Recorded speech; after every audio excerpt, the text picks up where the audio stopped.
Resolution, frame, automatic play, restore, pause, update. Large. C'est impossible. Ah, bon comprendre, hein? Na sali mode fort, on a bakeka singa.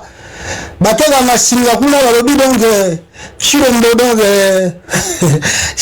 Chilombo donc Mawatro. Bolimbisa bandeko na ngai, j'ai fait quand même les efforts. Ah, ndeko mwa komeli nga kabunda uti ko bimasiko. Batiki ye na cérémonie bozo mona wa.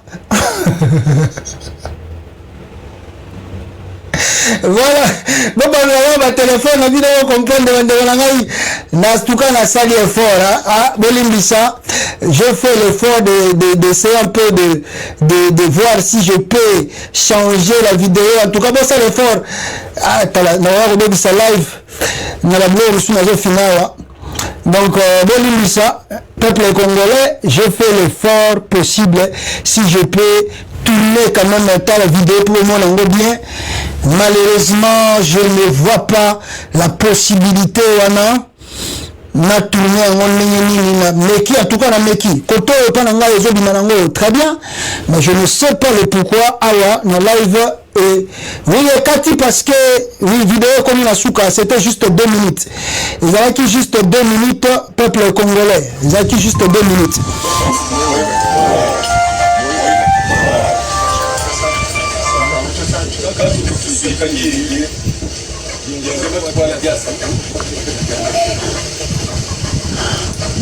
Ah.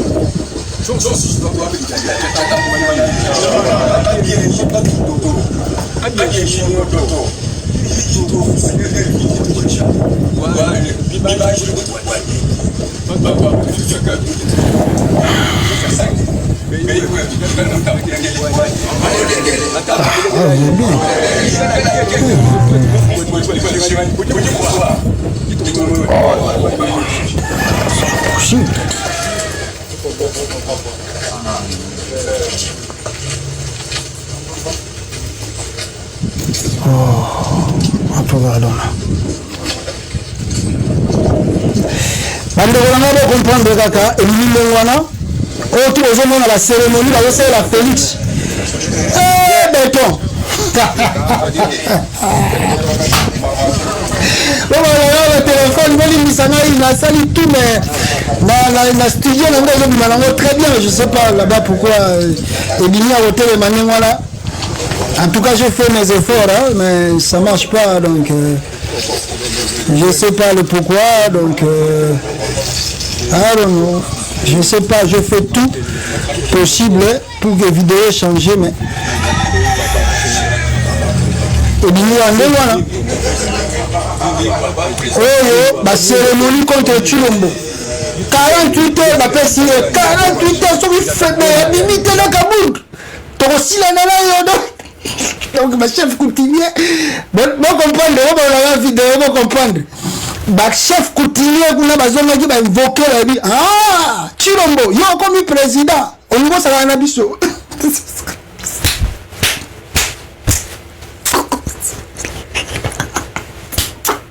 ah c'est là le grand saint souga c'est un doko ba bisi ah Chilombo yo au niveau ça va na biso bon le gars il a dansé il a gagné film hein oza babor ozi babor mindele oza babor ba pasteur na yo wana badalo le gars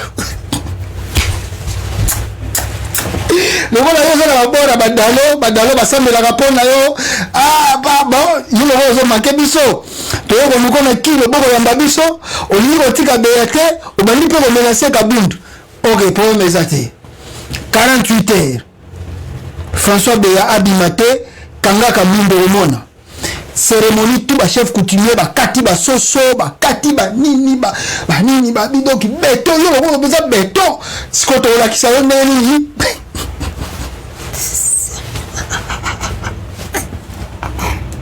ah ça va bigamba ah ma chef coutumier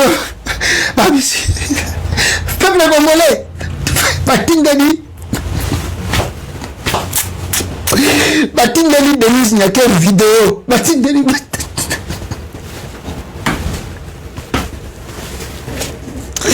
ma chef coutumier batindeli Denise Nyaker vidéo batindeli ce qui me besoin batatembe donc ça François Béaté la 48 bon monde Denise Nyaker a tellement bien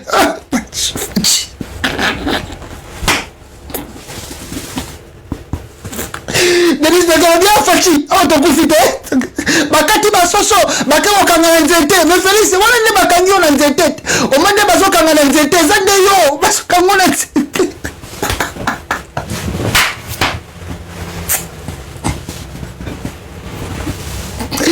Babi, bazoka mwana nzete Félix, oyo okufa ko.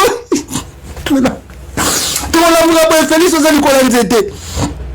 Ah, peuple congolais, après prière, après cérémonie à chef coutumier, tant ba moni vidéo wana, ya na minute à Moukié, peuple congolais, Félix Tshisekedi a libéré François Béa. Félix a libéré François Béa. François Béa vient d'être libéré, provisoirement accordé à François Béa. L'ex-conseiller spécial en matière de sécurité du chef de l'État, déjà quitté la prison et regagné sa résidence familiale. Donc, cérémonie au Bassalier.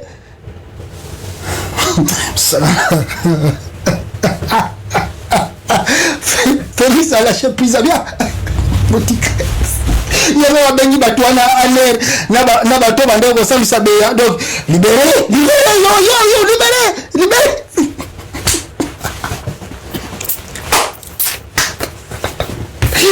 C'est ma casse.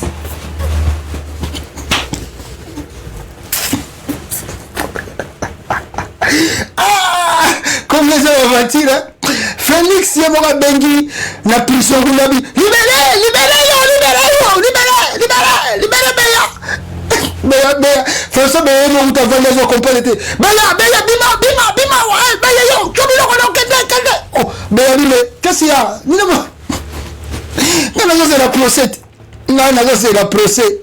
Nous, on va ressemble à c'est la procès. So, on va comme il y a aucun qui dans ma casse. Oh, bima, il y a bima dit. Babi, so, que, on a déjà libre, bima, kende, on y souni.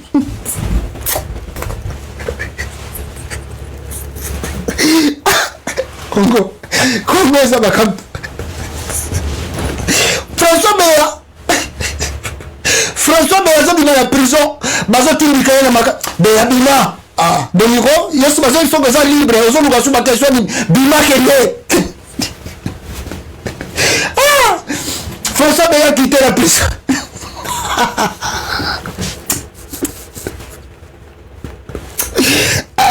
Congo, ça va comme François Béa vient de quitter la prison. François Béa libéré. Dossier. Bon, qui me dit que ici François Béa. Dossier François Béa. Katalina Mayo. Félix Abia. Ma chef continue. Ça somme. Moi, je suis un de mais dossier tout clôturé. Dossier à François Béa Siniga Bopou. François Béa Bili. Kaboundou, comment on va libérer Kaboundou. Pour ma chef continue à la Marambalobi. Ah, vous avez Marambalobi. Batindi message pas Félix. Babi si Félix. Bon, yo le roza Pomba yo, le roza Kasai ya Mujimai, le roza Pomba. Kanga lokolo kangi batuna biso sila na bango be biso skoto sila na awa na bisa bino vidéo tu koleka wake si Félix Tshisekedi arrête François Béa et plutôt surtout Kaboundou il y a le risque il y a guerre tribale guerre il y a Betini et Salamana Kasai je vous ai dit ça ici na tu ko bisa bino ngo awa wake Félix soka meki ko kanga Kaboundou risque de guerre tribale et salama entre les deux Kasaï. La vidéo les chefs coutumiers ont répété la même chose. La vidéo na bango. Babi si Félix Tshisekedi Si François Béa n'est pas libéré, si tu arrêtes Jean-Marc Kabund, le Kassai sera divisé. Chef continue quoi? Ici Félix. Si François Béa n'est pas libéré, et si Jean-Marc Kabund encore est arrêté, le Kassai sera divisé. Batinga des messages. Il y a un moment François Béa, dossier close. Même il y a Jean-Marc Kabund, il n'y a rien. Il malmené kaka po balirike Kabundu alobate avant de Kenya ba secret bimaté mais ba sala Kabundu pe le côté Félix a eu des conséquences dans l'eau. Il sait qu'il y a des conséquences. Ah il y a bien moko. Bon, ba chef coutumier à casser ba sali cérémonie. Ba chef coutumier à casser ba sali cérémonie. Eza tribalisme était, eza unité. Basali cérémonie François Béabini. Mais nous connaissons le chef coutumier. Il y a Congo central, il y a la cérémonie na bango. Oh, Eza Kimboki. Nous connaissons le chef coutumier. Il y a Bachouaïli, il y a la cérémonie na bango. Oh, Eza Kimboki. Bazo le président. Nous connaissons le chef coutumier. Il y a Équateur. Il y a la cérémonie na bango. Oh, Eza Kimboki. Bazo le chef de l'État. Mais bien, bomoni. Oyo uti koleka na Kasai bakangi Félix Tshisekedi babaki ye na nzete nasuki awa bande nasuka ke musika te po makambo eze bele trop nasuki awa quand même ba chef coutumier bana encore olingi babaki Félix na likola nzete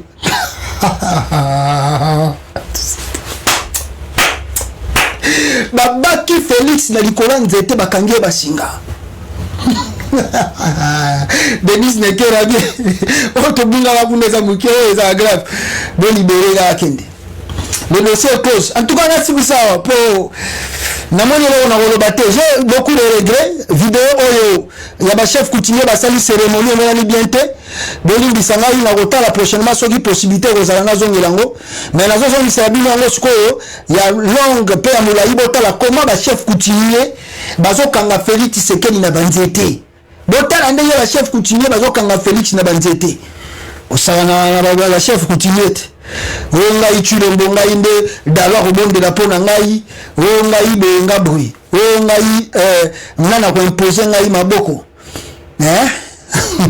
kasi ba imposer maboko bo kinini falo tika be na prison falo tika be na prison okinini salanaka botala botala cérémonie ya ba chef coutumier ndenge bazo cha Félix Tshisekedi likola nzete bazo kange basinga kuna.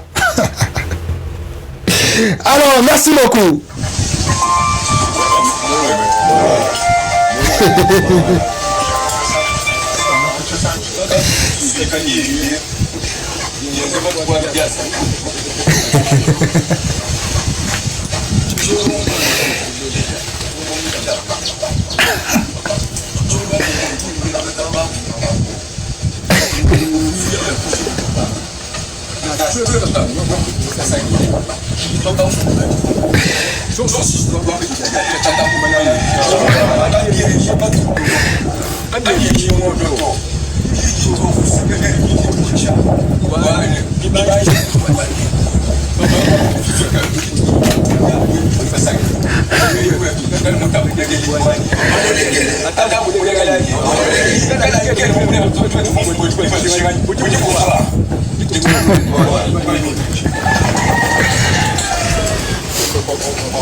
Ah, ngai tokutani bilomba na sima peuple congolais. Ciao.